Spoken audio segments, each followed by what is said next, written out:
आपण पाहत आहात आपला लोकप्रिय न्यूज चॅनेल सातारा न्यूज। पाहूयात आत्ताची महत्त्वाची घडामोड। म्हसवड नगरपालिकेच्या निवडणुकीच्या पार्श्वभूमीवर मध्यरात्रीच्या सुमारास गाडी तपासणी केल्याच्या कारणातून भाजपचे कार्यकर्ते आणि शरद पवार गटातील कार्यकर्ते समोरासमोर भिडले आहेत। मंत्री जयकुमार गोरे यांच्या कार्यकर्त्यांकडून शरद पवार गटाचे डॉक्टर सौरभ सावंत यांना धक्काबुक्की झाल्याचा आरोप आहे।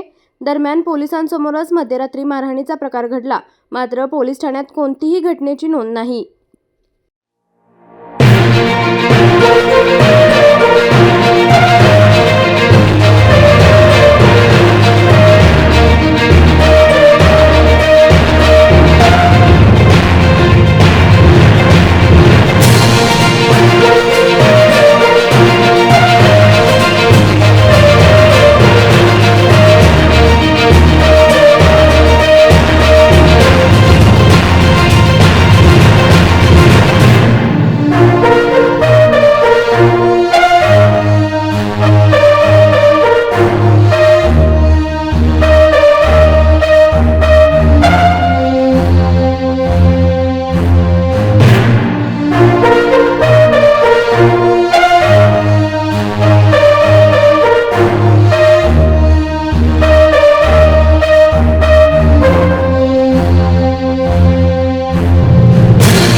यूट्यूब चॅनलवर सबस्क्राइब करा, लाईक करा, शेअर करा आणि बेल आयकॉन प्रेस करायला विसरू नका।